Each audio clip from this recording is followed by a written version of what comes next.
મને દ્યો ને વીરે તું ગાબા તો લેना आयो कोने वेला मुथा राखड़ी बंदू के जथा बेनजी हमें मने वेस करो देजी नी मने वे होमड़ाई कई था भाई कोण लायो ओहो राम राम सा गामा घणा लाया नी मार मां भाई लाया हेंगो बाकी ऊ वेस तो ओळखोण वाळो लागे ओळखोण वाळो गाड मां भाई लायो एयो भाई नी लायो सा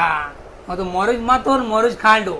तो सा सीता जी ने वो ब्यूटीफुल वेस 2 हाड़ियों और रेडीमेड ब्लाउज पीस रिसीव यो श्री वस्त्र फैशन हब सूरत हूँ तो सा क्वालिटी री बात करो तो वेस पहरे तो नवी नैन की बंदड़ी है और हाड़ियों की बात करो तो बहुत खूबसूरत हाड़ियों है और रेडीमेड ब्लाउज जो को अपर मारवाड़ में टकड़ी माथे पहरे बहुत शानदार लागे और हाड़ियों माथे पहरे तो भी बहुत शानदार लागे और तो और इनो पाड़े कुर्तियों भी मळे केवारो मतलब आपने एक ही छतरे नीचे सब कुछ मिल जाए आपने शादी की शॉपिंग करनी है तो एक ही चीज याद रखनी श्री वस्त्र फैशन हब सूरत तो सा जतरा भी मारा मारवाड़ी भाई सूरत में रहे सको दुकान में जाए परचेज कर सके बाकी ऑल इंडिया में आप कटी भी बैठा और आपरे वेस और हाड़ी और ब्लाउज सीजे